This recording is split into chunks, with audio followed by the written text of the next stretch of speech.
La Segunda Guerra Mundial fue el episodio más mortífero de la historia.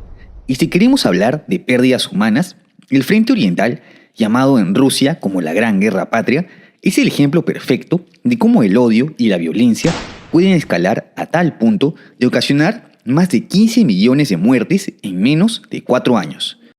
¿Qué conllevó a la Alemania nazi de Hitler y a la Unión Soviética de Stalin a propiciar semejante nivel de violencia? ¿Te interesa? Dale, entonces quédate hasta el final del video. Pero antes, no te olvides de suscribirte al canal. Créeme que me ayudarías muchísimo.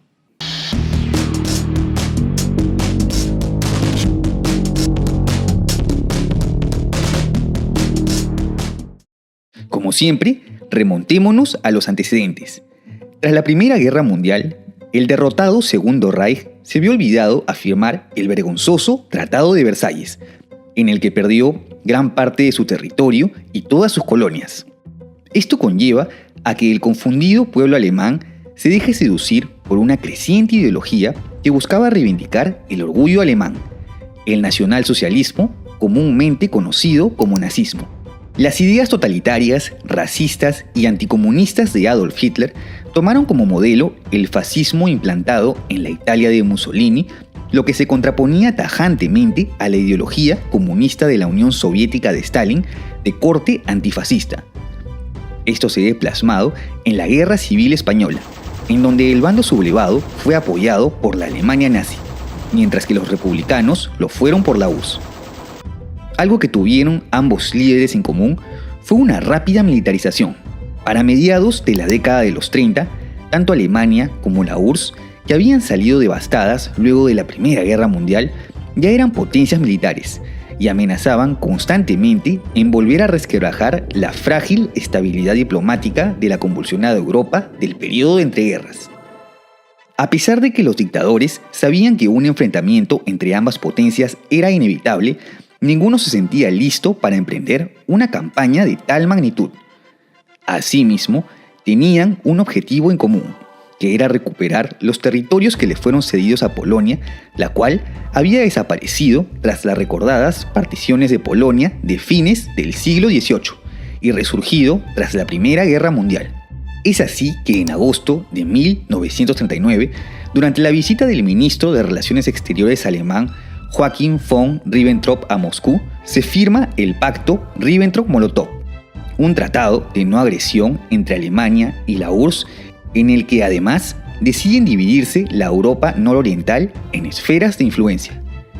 Mientras Polonia sería repartida, Hitler se quedaría con Lituania y Stalin con Finlandia, Estonia y Letonia. 8 días más tarde, la Alemania nazi, junto a su primer estado títere, la República Eslovaca, emprenden la invasión por Occidente de una Polonia confiada en sus tratados de mutua defensa con Francia y el Reino Unido.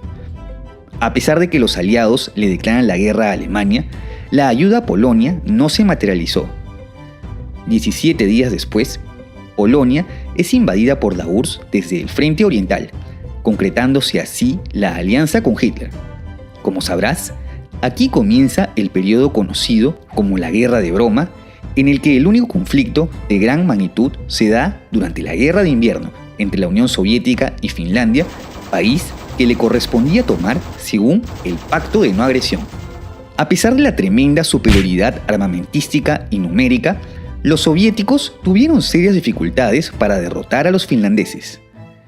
Esto conllevó a que la paz pueda ser negociada y a que Finlandia entregue solo pequeños territorios, además de quedar fuera de toda influencia soviética.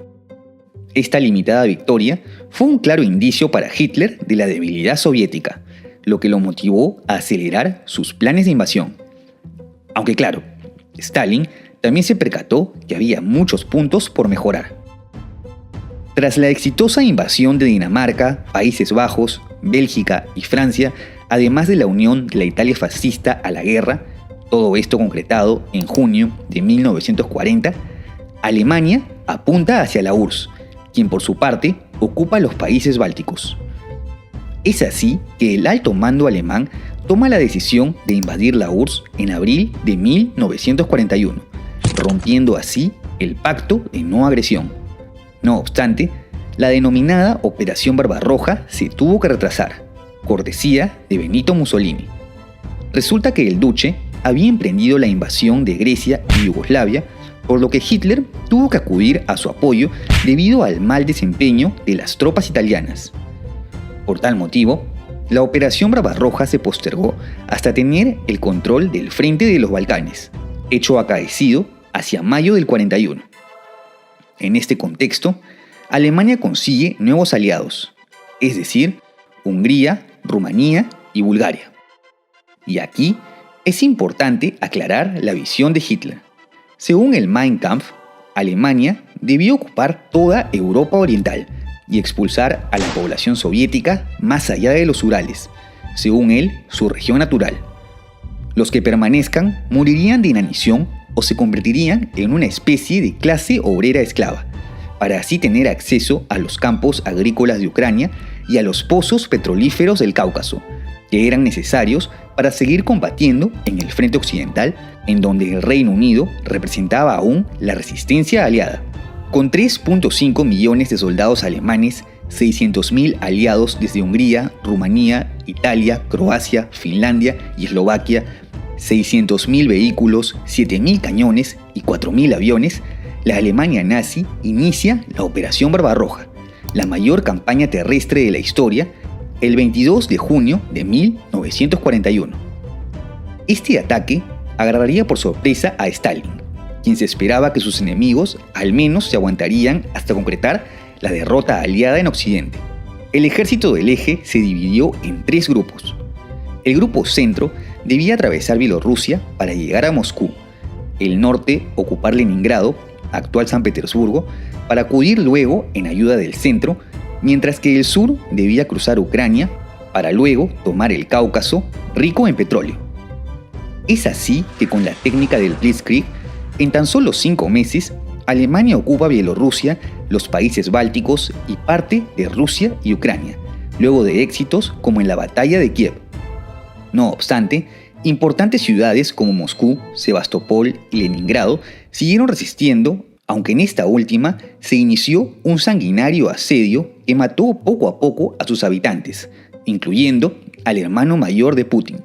En el caso de Moscú, se libró una cruenta batalla que dejó un saldo de 1 millón de muertos del lado soviético, pero que esto valió la ruptura del avance alemán.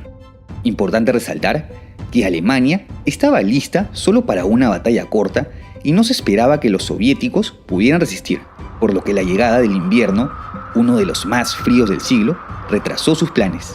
Asimismo, muchos soldados alemanes perecieron ante las terribles temperaturas y la carencia de alimentos, ya que Stalin ordenó la política de tierra quemada, es decir, arrasar con todo lo que venían dejando atrás. Llegado el verano de 1942, Hitler ordena una nueva ofensiva masiva llamada la Operación Azul, con el objetivo de llegar a los pozos petrolíferos del Cáucaso. Esta campaña se considera como un fracaso estratégico del eje, ya que si bien los alemanes consiguen ocupar gran parte de la actual Ucrania y del Kubán ruso, no alcanzan su objetivo final.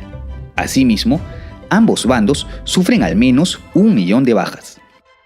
Casi 3 meses luego del inicio de esta campaña, se inicia la Batalla de Stalingrado, actual Volgogrado, desde la cual se pretendía continuar la invasión hacia el Cáucaso, además de servir como propaganda a favor de la Alemania nazi, ya que la ciudad llevaba el nombre del líder soviético. Y hablando de propaganda, a pesar de que los alemanes bombardearon la ciudad hasta dejarla en ruinas, Stalin aprovechó para enaltecer el sentimiento de identidad soviético antifascista al denominar esta contienda como la Gran Guerra Patria, bajo el lema de ni un paso atrás. Es así que a pesar de convertirse en la batalla más sangrienta de toda la historia, con más de 2 millones de bajas entre ambos bandos, los soviéticos resistieron, razón por la que en Volgogrado se alza hoy en día la estatua de la Madre Patria.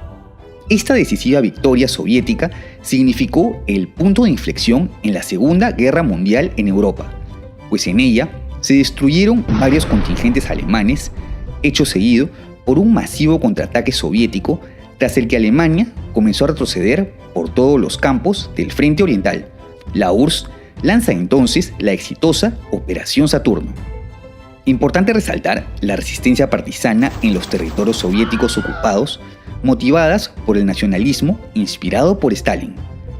Asimismo, para ese entonces, los alemanes e italianos ya habían sido derrotados en el frente del norte de África y los estadounidenses, en guerra con los alemanes por su alianza con Japón, se preparaban para entrar de lleno en el teatro europeo.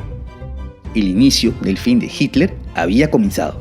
A pesar de que sus generales le recomendaron al Führer mantener una posición defensiva, este los ignora e intenta lanzar una ofensiva sobre la ciudad de Kursk, la cual es respondida con un exitoso contraataque de las fuerzas soviéticas al mando de Georgy Zhukov.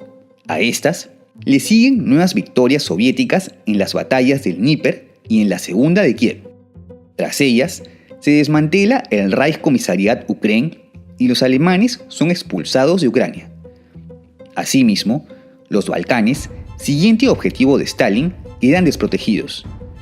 Para colmo de males, en ese entonces, el principal aliado de Hitler en Europa, Italia, ya estaba siendo invadida por los aliados. En otras latitudes, Leningrado se libera completamente a fines de enero de 1944 y se inicia la ofensiva Leningrado-Novgorod, que provoca el retroceso alemán por el frente nororiental. Tras estos éxitos, la URSS prepara una nueva ofensiva que se bautizó como la Operación Bagration, en un contexto en el que los aliados occidentales ya habían comenzado el desembarco de Normandía, por lo que Alemania debía enviar contingentes por dos frentes. En casi 3 meses, los soviéticos consiguen grandes avances por los países bálticos, Polonia y Bielorrusia, capturando Minsk y Vilna, y quedando a puertas de Varsovia. El retroceso alemán propició a que Rumanía se pase al bando aliado. Los polacos, esperanzados en la llegada de los soviéticos, se alzan contra los alemanes en Varsovia. Sin embargo, Stalin ordenó detenerse, según algunos historiadores, con el objetivo de que el levantamiento fracase y así poder influir con mayor facilidad sobre Polonia durante la posguerra. Dicho y hecho, la ciudad quedó completamente destruida, con cientos de miles de civiles muertos. En este lapso, la URSS consigue nuevas victorias como durante la ofensiva de los Cárpatos Orientales junto a los checoslovacos en el exilio, en la ofensiva del Báltico, en donde se desmantela el remanente del Reichskommissariat Ostland y la totalidad de los estados bálticos son reincorporados a la URSS, y en la Guerra de Laponia, en donde se fuerza a los finlandeses a expulsar a las tropas alemanas de su territorio. Asimismo, se da el inicio de la campaña soviética en los Balcanes, que se extendería hasta el fin de la guerra, aunque claro, más que por altruismo, Stalin ya se iba proyectando a extender su influencia. Para fines de 1944, Alemania ya estaba acorralada prácticamente por todos los frentes. Entrando a 1945, los soviéticos inician la ofensiva del Vístula-Oder, en la que Polonia es liberada por completo y Prusia Oriental es atacada. Es aquí cuando los soviéticos dan a conocer al mundo acerca de las atrocidades perpetradas por los nazis en los campos de concentración. Aunque claro, por su parte, ellos incentivan la evacuación de Prusia Oriental, conocido como el genocidio prusiano, en el que los alemanes étnicos de esta región o fueron asesinados o tuvieron que evacuar. Sí, por eso ahora Rusia tiene este pequeño enclave llamado Kaliningrado. A pesar de la inminente derrota, los alemanes lanzaron una última ofensiva junto a sus últimos aliados, los húngaros, en el lago Balatón, la cual resultó infructuosa. A esta le sigue la ofensiva de Viena, en la que la ciudad austriaca cae en tan solo 20 días. A pesar de todas estas desventuras, Hitler no cedía a la rendición, por lo que los soviéticos, ahora con el apoyo polaco, inician los preparativos para la invasión de Berlín. Esta se inicia el 16 de abril de 1945 y es considerada como la última gran batalla de Europa durante la Segunda Guerra Mundial. Las defensas de la capital alemana solo pudieron reunir hasta 760.000 soldados versus los 2 millones de soviéticos. Gran parte de los defensores de la ciudad eran jóvenes desde los 13 años a falta de la tremenda cantidad de soldados que había perdido Alemania durante tantos años de guerra. ante el avance soviético y según cuenta la historia oficial, Hitler se suicida el 30 de abril, al igual que muchos de sus altos cargos y colaboradores. 2 días después, el jefe supremo de las Wehrmacht, Wilhelm Keitel, firma la rendición incondicional de la Alemania nazi. Acto seguido, numerosas unidades alemanas marchan al oeste para entregarse a los aliados occidentales en lugar de ser capturados por los soviéticos. Y vaya que hicieron bien. Para ser más exactos, la última resistencia alemana se dio en Praga, la cual cayó unos días después. El destino de los países del Frente Oriental se había ya definido en las conferencias de Yalta y Potsdam entre la URSS y los aliados occidentales. Como sabrás, los soviéticos reclamaron el derecho sobre gran parte de Europa Oriental al haber participado activamente en las campañas de este frente y en los Balcanes. En cuanto a Alemania, pierde el 25% de su territorio antes de que empiecen las anexiones de Hitler. Las nuevas fronteras, al igual que la capital Berlín, son divididas en 4 zonas de ocupación en donde permanecerían británicos, franceses, estadounidenses y soviéticos.